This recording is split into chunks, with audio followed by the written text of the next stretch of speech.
Good morning, afternoon or evening, wherever you are. I'm Paul Clark and welcome to my studio.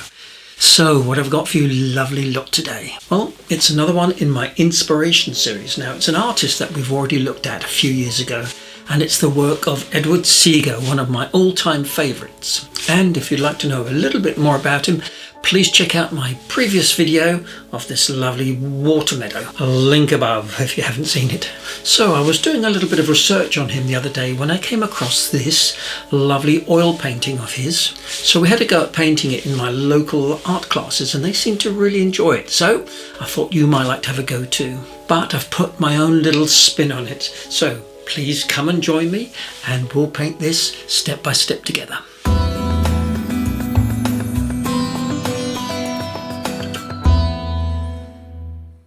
Okay, today's materials. My paper is some Bockingford rough. It's 200 pounds, so nice and thick, so won't need stretching. It's not a cotton paper, but it's a great paper. But of course, any decent watercolour paper will do. And my colours today are cadmium yellow and orange, burnt sienna, burnt umber, cobalt blue, Payne's grey and a touch of dark Sardine purple.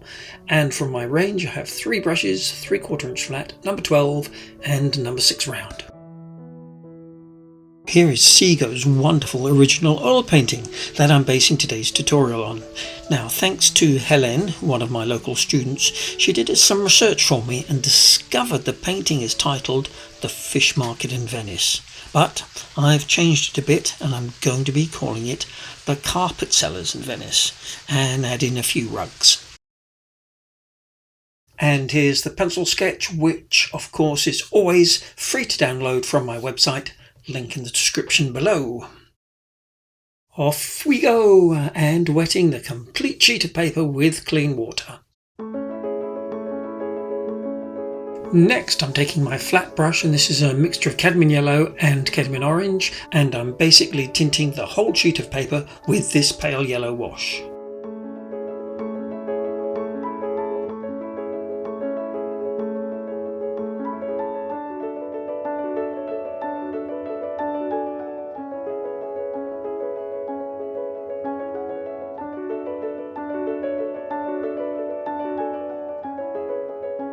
Next I'm cleaning off my flat brush and then just lifting out these highlights while the wash is still damp, just to suggest a little bit of sunlight breaking through the sky.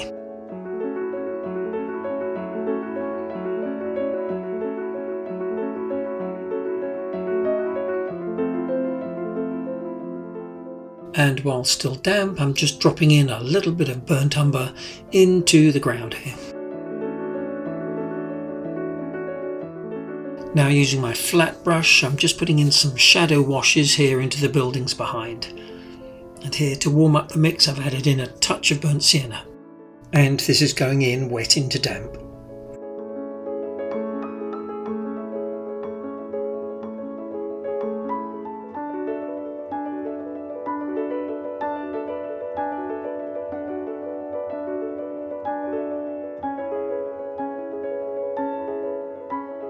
Now we need to let this totally dry, so it's a perfect time for a short break, and it's got to be an Aperol Spritz, very popular in Venice, you know. Now in the background here, it's just a mere suggestion of some buildings, so I'm painting these very light with this warmish grey. Just wetting the top edge here so it blends into that glow of light above. Same over here on this side, just blocky shapes to suggest Venetian buildings.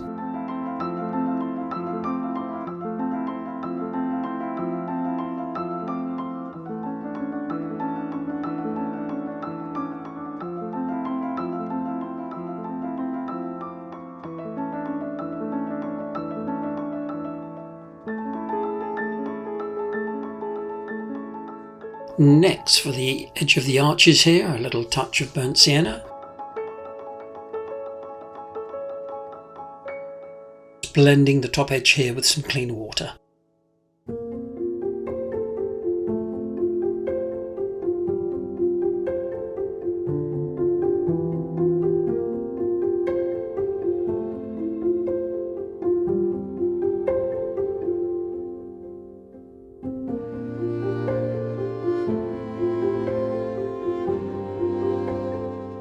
And just to make it convincing that this pillar is round, I'm just softening the edge with clean water to get that graduated wash.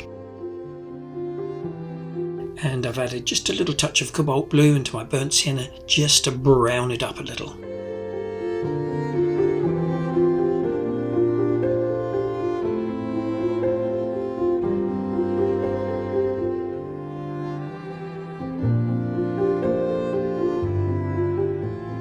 And for this nice deep brown, I'm mixing in some cobalt blue into my burnt sienna, but of course you could use some burnt umber or sepia or any dark brown, but I just like to mix my colours if I can. And this is all going in wet to get those soft edges.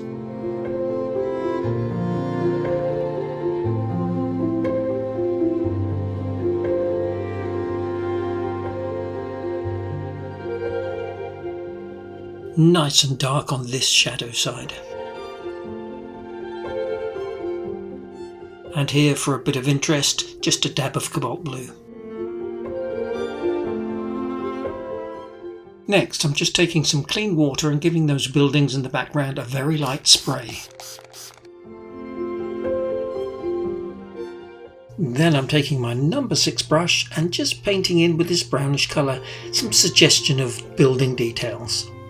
All very loose and impressionistic. As I always say, with as few brush strokes as possible.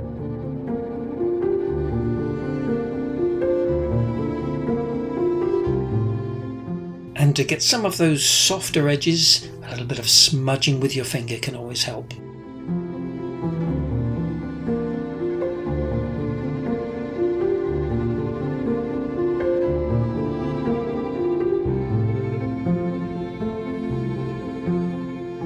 And here, with a really quick brush stroke, you can pick up some of that dry brush texture.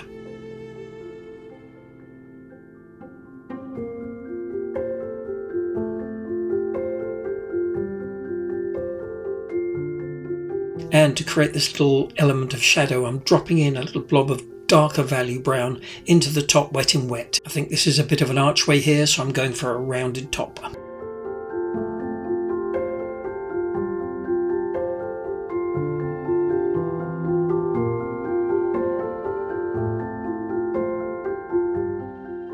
And here, just suggestive details with quick brush strokes and a little bit of spray again to loosen up the paint.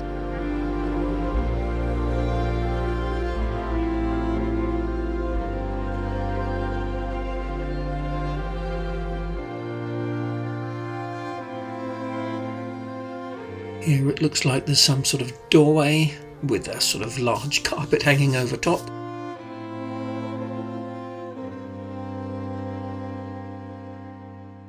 And here I'm using that same grey mix that I used in the background.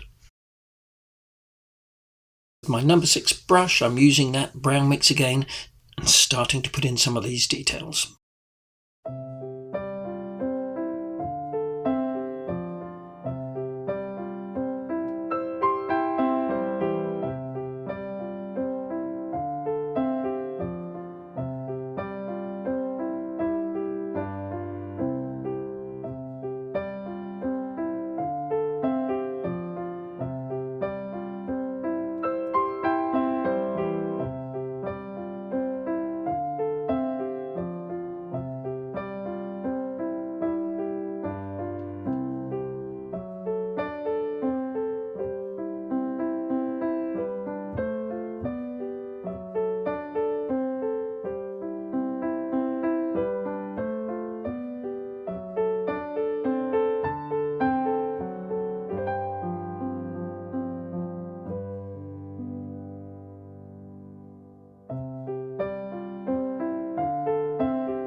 Next for the ground here, and I'm using various brown colours, but the important thing is to get that dry brush texture.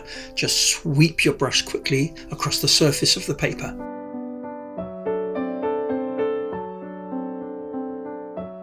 And to get these lovely deep dark browns, I simply just add more blue into the mix.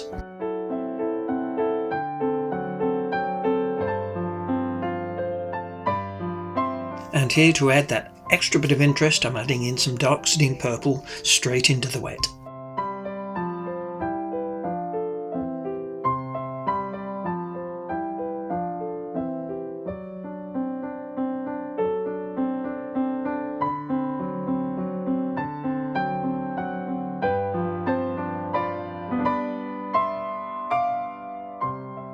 Okay, so now we're really going to go for those dark values, and I'm using that same brown mix again, but fairly thick consistency, and making sure here I'm not painting over that burnt sienna edge.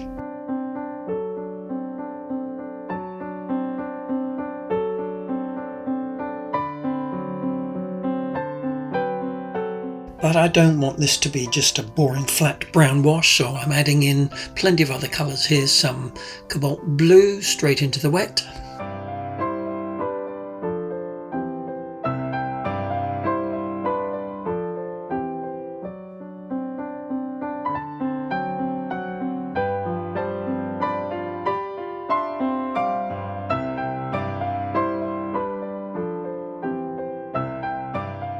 And as I'm moving down this pillar, I'm adding more burnt sienna into the mix to give it a much warmer colour.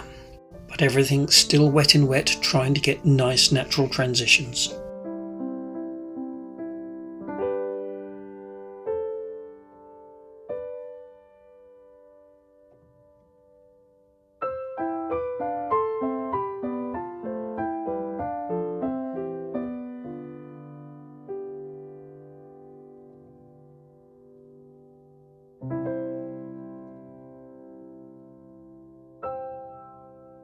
And I'm using my big number 12 brush. I want to get these washes down quickly. Using a small brush will just take too long and the wash is liable to dry. In again with the cobalt blue, and just for extra interest, let's put in some dark sateen purple.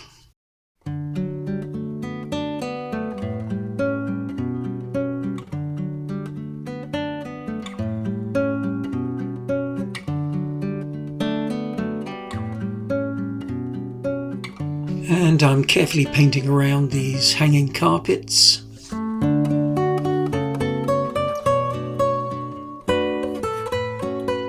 And again, it's important to get a nice natural soft edge here to convince us that that pillar is round.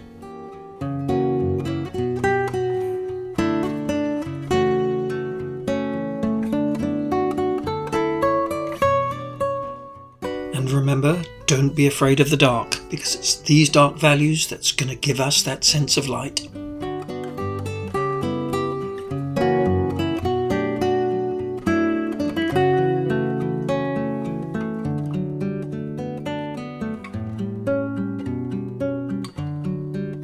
Dry brush again here. Now I'm not sure what this is up here, could be a big hanging carpet, but I just love those textured ends created by sweeping your brush quickly across the paper.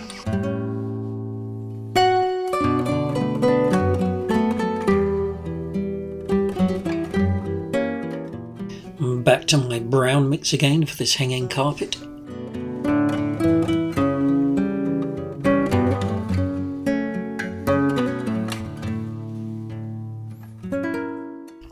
Let's stick a bit of purple in there as well.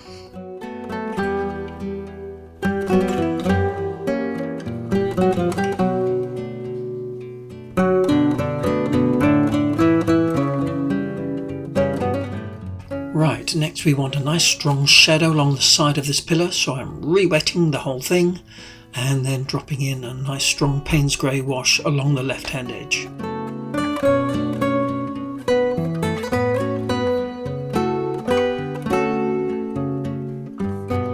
Next, with my number 6 brush, I'm just beginning to put in some smaller details with some Payne's grey.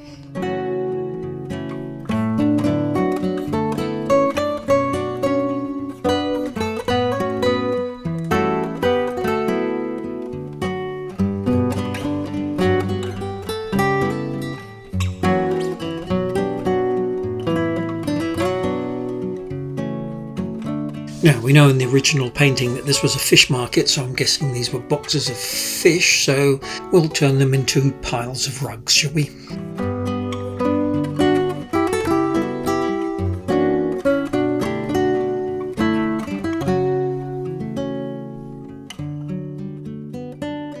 And I'm just filling in these gaps here with that yellowy colour, dropping in a little touch of the brown as well.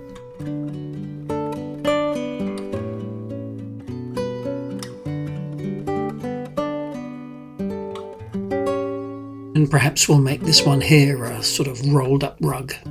A soft edge along the top here and a dark shadow along the bottom.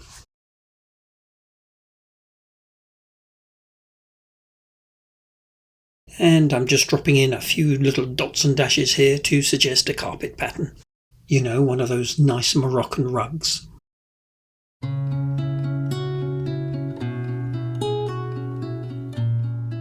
Now the question you may be asking yourself is there really any benefit from simply copying one of the master's work?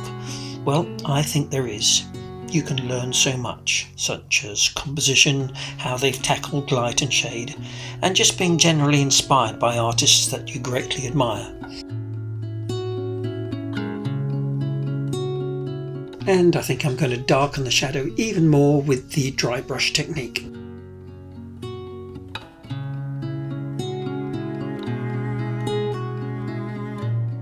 A little bit of suggested pattern here on the carpet.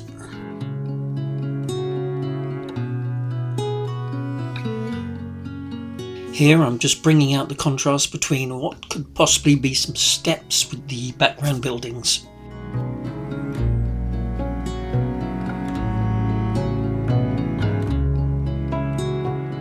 And here's some little sort of paving slab lines to help suggest that perspective.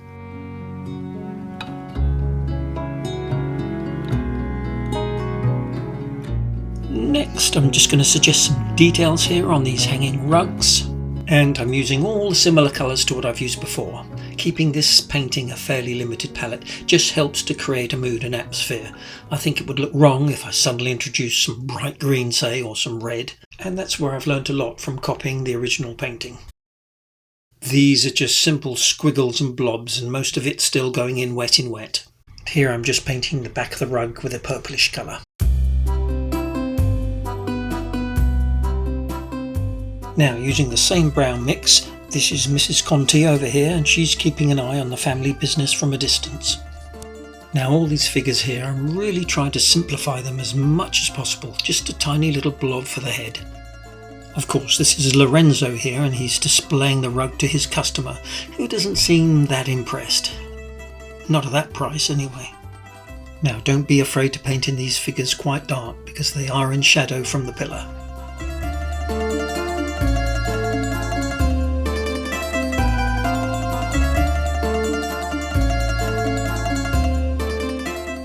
So, Dario here, he's haggling a bit. He likes the rug, but thinks he's been taken for a mug.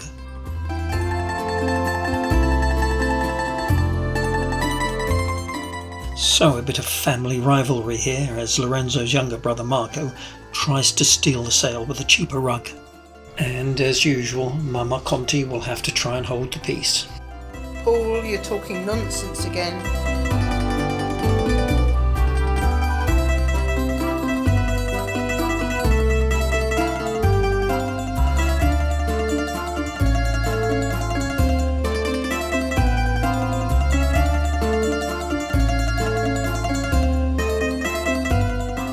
Now I'm just beginning to fiddle and overwork these figures too much, so must move on. Just a few simple little poles and ropes for the rugs to be hanging on.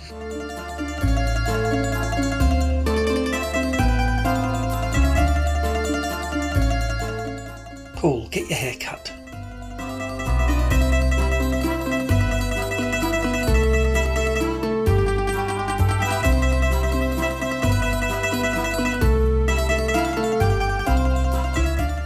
Now, looking at the picture overall, it's just lost that little bit of warm glow to it and it's gone a little bit pale. So I'm taking my flat brush and some very watery cadmium orange and just putting in these really subtle pale washes. And of course, it's so important that you keep everything transparent because you still want to see everything you've painted behind.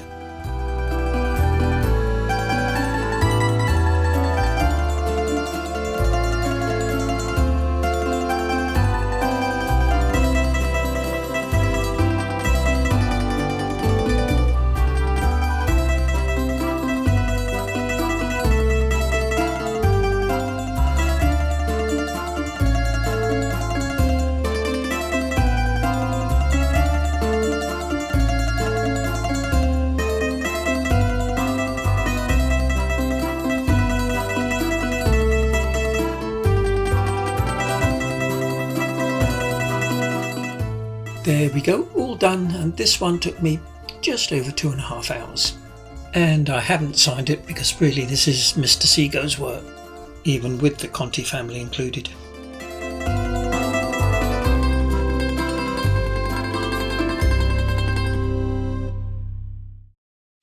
Well, I hope you enjoyed that as much as I did, and you'll give it a go. And you know I'm going to say it, always make it your own and always try and enjoy the experience. And do check out the work of Edward Seago. There's some lovely stuff there, especially his watercolours. And in the meantime, please don't forget to like, subscribe if you haven't already, leave a comment. I do read every single one, and of course I'll look forward to seeing you all again next week for another Watercolour Wednesday. Cheers now everyone, have a great week.